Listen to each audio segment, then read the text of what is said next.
O texto hebraico, entretanto, indica com exatidão que o tempo que os filhos de Israel habitaram no Egito foi de 430 anos, Êxodo 12:40.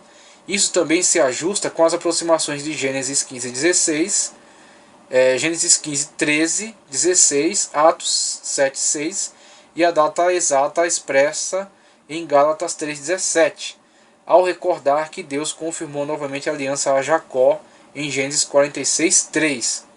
Com base nesse texto mais digno de confiança, estudaremos a cronologia do Antigo Testamento de acordo com as datas exatas de vários textos bíblicos. O objetivo não é excluir as outras interpretações como dinastias ou grandes intervalos de tempo, conforme o que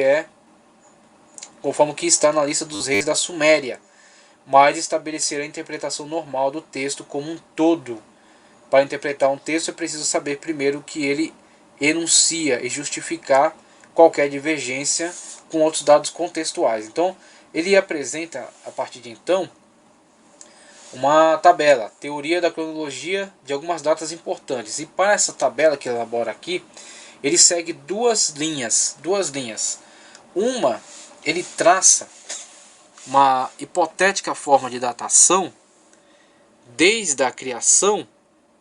É uma hipótese, é uma proposta cronológica aproximada, desde a criação em diante.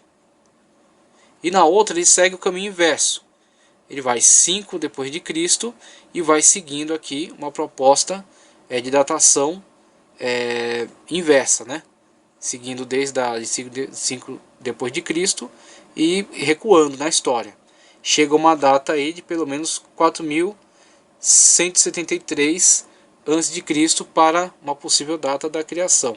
Claro que isso aqui são hipóteses somente, isso aqui são hipóteses, não há possibilidade de afirmação com exatidão nessas datas. Mas o que é mais interessante para nós aqui, que nós vamos trazer aqui nesse quadro, a questão de podermos estabelecer uma data bíblica como uma data da história geral. E aí o texto que foi citado aqui do Livro dos Reis é importantíssimo para isso. Ele resolve a questão. Ele resolve por quê? Ele estabelece a data da construção do templo por Salomão 480 anos depois do Êxodo. E aí temos então como encontrar essa datação aqui. Essa datação, o começo do reino de Salomão, quando ele começou a construir o templo, e foi possível determinar até o mês de Ziv, se eu não me engano aqui a primavera, para a construção, a época mais favorável para o início dos trabalhos, da construção do templo. Com essa data referencial, podemos estabelecer na linha cronológica histórica a data de 966 a.C., seguindo aquela tabela, compensando já aquele erro cometido por Dionísio dos Exíguos, né? Chegamos à data aí de 966 a.C. E aí, com essa data aqui, que está vinculada, né, que está contextualizada com fatos históricos externos, por exemplo, com relação aos romanos, com relação aos gregos da época, né, com relação aos fatos que estavam acontecendo na linha cronológica mundial, aproveitamos então esta informação excelente aqui fornecida pelo autor bíblico. Ou seja, o templo de Salomão começou a ser construído 480 anos depois do Êxodo. Traçando a linha do tempo, chegamos a 1375, as últimas evidências de atividade em Jericó, quando então a arqueologia fornece dados suficientes para dizer que em 1375, a partir de então, não foi encontrado mais evidências arqueológicas de trabalho humano com relação, por exemplo, a cemitérios, a construções. Não foram encontradas outras evidências de trabalho humano em Jericó. Por quê? Jericó foi destruída naquele evento onde as muralhas foram derrubadas.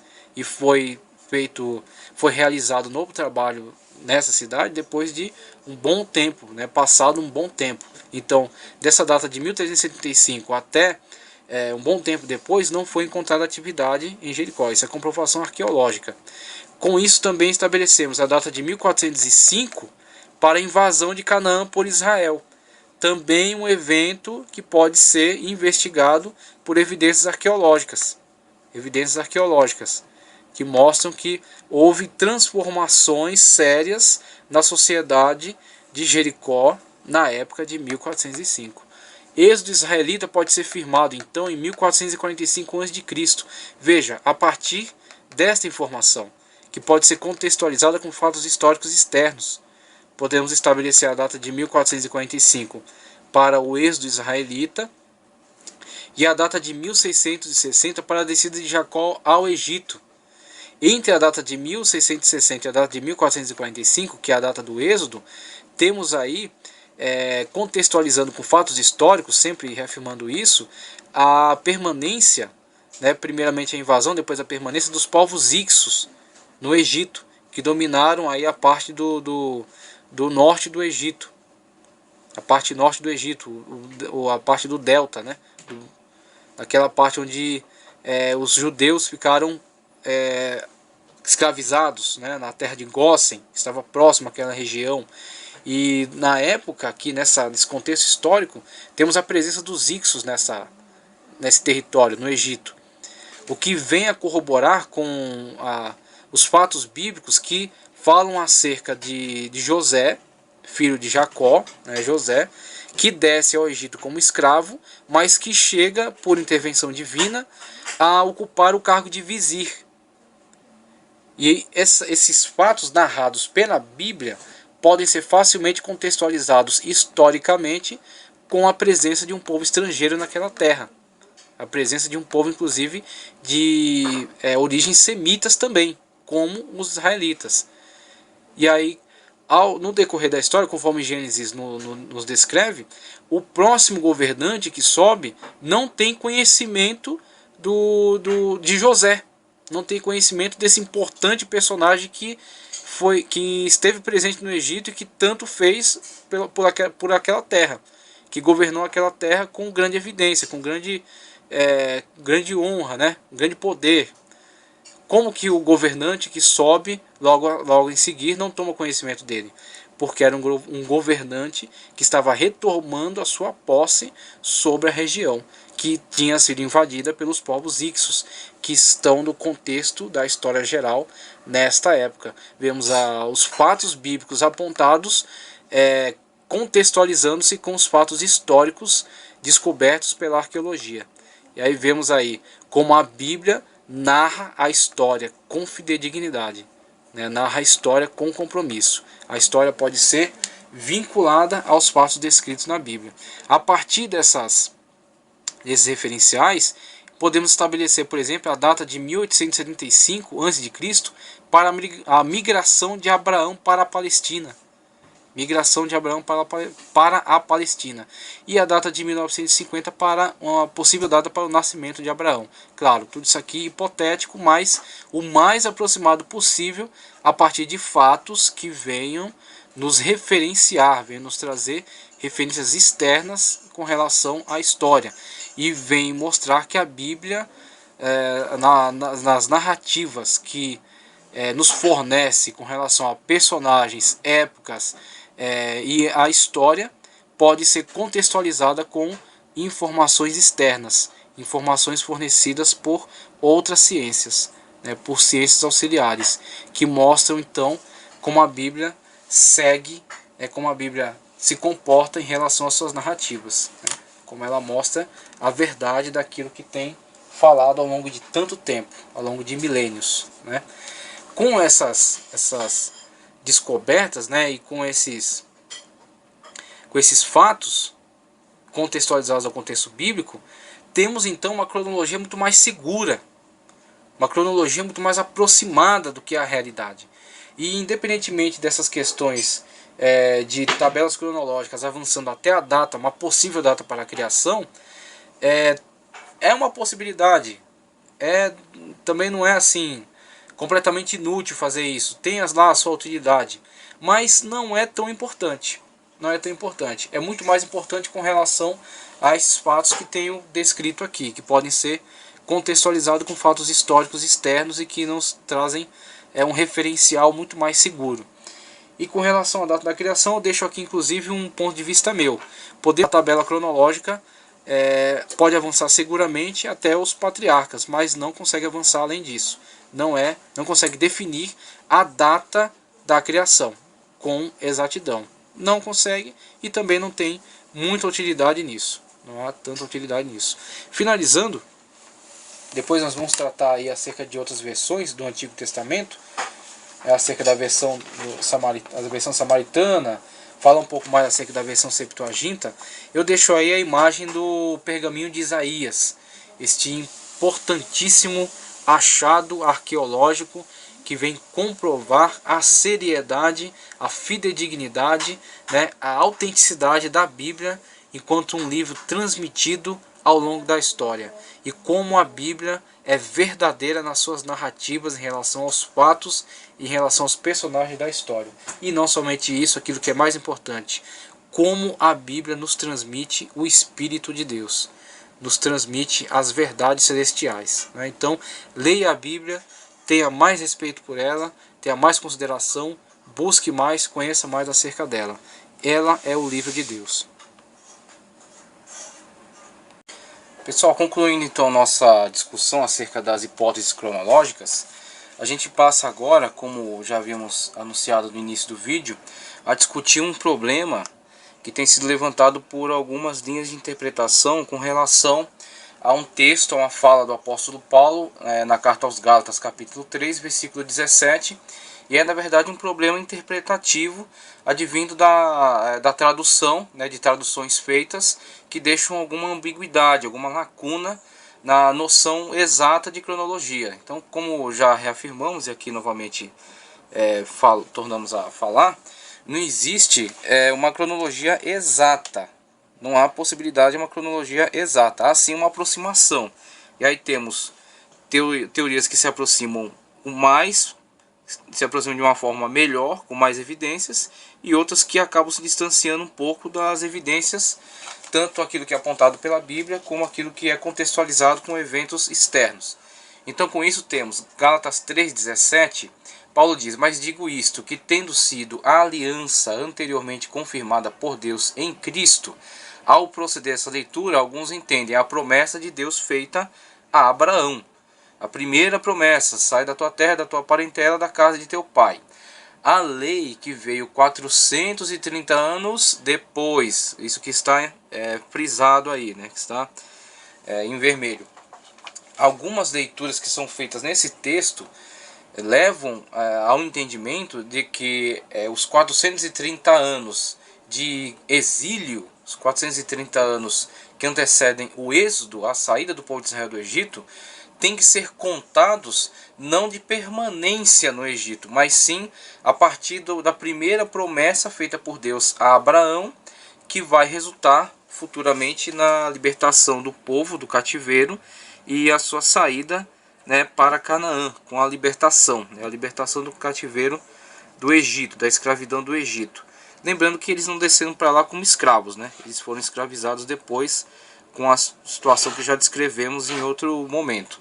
Mas o que acontece? Há uma falha interpretativa, não invalida de forma a abolir a promessa. Tudo bem. Então, alguns fazem essa leitura desse texto. Mas qual é o problema? O problema é que, quando se faz uma leitura inadequada desta fala, chegamos a um equívoco. Acaba nos conduzindo a um equívoco.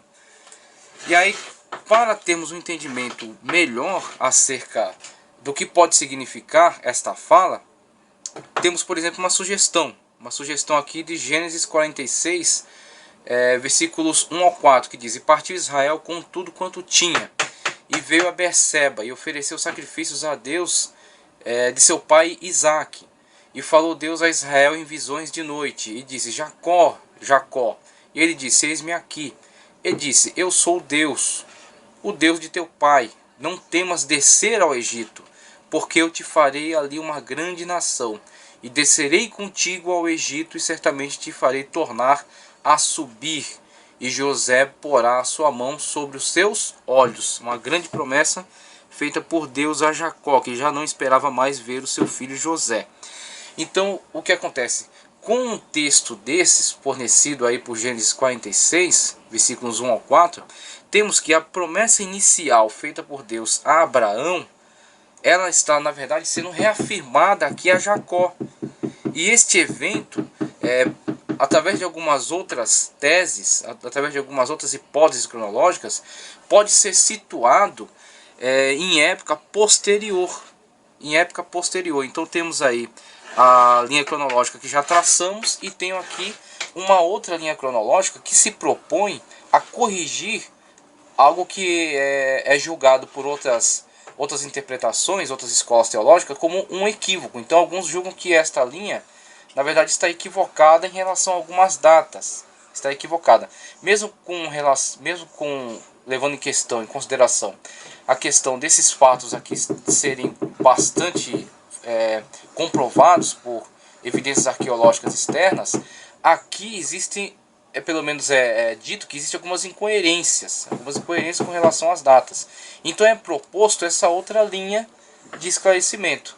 Com esta outra linha de esclarecimento, temos que, de fato, a data de 1445 permanece, é mantida, porque ela está em conexão com a data apontada para a construção do templo, e nessa data da construção do templo, 480 anos depois do êxodo, recua então 480 anos, chegamos a 1445 aproximadamente. Só que o que acontece? Aqui nós temos, na verdade, uma questão de Israel permanecendo no Egito como escravo durante 215 anos. 215 anos. Para se fazer uma complementação dos 430 anos, conforme apontado, tanto em textos de Gênesis quanto o próprio apóstolo Paulo mencionando, algumas de interpretação estabelecem que esses 430 anos têm que ser contados desde 1875, e entendem então que foi nessa data que Deus fez a promessa a Abraão. Foi nessa data que Deus teria feito a promessa a Abraão. A promessa, né, com relação a sair da terra, da parentela, da casa de seu pai, e peregrinar na terra que ele mostrará, e que ele seria possuidor dessa terra. Então eles situam essa situação em 1875, com isso contam 430 anos da promessa primordial a Abraão até o Êxodo. Então qual é a proposta de correção? A proposta é que, na verdade, Paulo esteja se referindo ali se Paulo estivesse se referindo à promessa primordial feita por Deus a Abraão, o tempo a se contar seria, na verdade, de 645 anos. Então haveria um equívoco se houvesse essa linha de interpretação, se o texto de Gálatas 3,17 estiver se referindo à promessa primordial feita por Deus a Abraão com relação à posse da terra prometida, a sua descendência ser possuidora da terra. Então, se for esta linha de interpretação que Paulo tem adotado, houve um equívoco, houve um problema interpretativo ao qual foi induzido por um equívoco de tradução da Septuaginta e tradução também do Pentateuco Samaritano. Agora, qual é a questão? Aqui contabilizaria 645 anos até o Êxodo. Qual é a questão? Aqui em 1875, conforme essa proposta de cronologia, temos aquele texto de Gênesis 46, onde aquela promessa primordial feita a Abraão é reafirmada a Jacó. E esta última reafirmação da promessa, antes de Jacó descer ao Egito, é apontado como o ano de 1875. Se essa data prevalecer, teremos então de 1875 a descida de Jacó ao Egito, teríamos então os 430 anos, conforme indicado em Êxodo 12:40. E aí o que acontece? O texto de Paulo, em Gálatas 3,17, pode na verdade referir-se à reafirmação da promessa. A reafirmação da promessa da possessão da terra, que é feita a Jacó, 1875, 430 anos antes do Êxodo. 430 anos antes do Êxodo. Aponta então a data de 1875 para a descida de Jacó ao Egito. 430 anos de permanência na terra. 1445, saída, Êxodo. E assim, 480 anos antes da construção do templo. Tá ok? E com essa nova proposta cronológica, temos então o ano de 2090 para a migração de Abraão para a Palestina, tá ok? E assim uma possível data de 1165 para o nascimento de Abraão. E aí são, como já colocamos aqui, já elucidamos, são hipóteses de linhas cronológicas que podem vir a explicar bastante acerca dos textos bíblicos. O objetivo é sempre elucidar, esclarecer cada vez mais a leitura do texto bíblico, para que nós possamos aproveitar cada vez mais do conhecimento da sabedoria que é expressada através das linhas da Bíblia. Então a Bíblia está em conexão com fatos históricos que mostram, que comprovam a realidade dos fatos ali narrados, tá ok? Então, discutida aqui essa questão também esse possível equívoco ao qual Paulo foi induzido, ou talvez um equívoco da leitura, sobre a leitura que fazemos acerca das palavras de Paulo, temos aí essa outra linha cronológica proposta, tá ok? Que inclusive é a linha cronológica defendida aqui pelo autor da nossa apostila. Então temos essas possibilidades aí, uma possibilidade adotada por uma teologia um pouco mais liberal, que busca simplesmente vincular os fatos bíblicos a evidências externas, e outra linha teológica que busca estar mais fiel às narrativas dos textos bíblicos, mas também não abandonando as evidências externas, que têm colaborado no entendimento cada vez melhor acerca das épocas, dos fatos, dos eventos narrados na Bíblia e a comprovação deles através da ciência, da arqueologia e da paleontologia, tá ok? Então que Deus abençoe a todos nós e continuemos crescendo na graça e no conhecimento.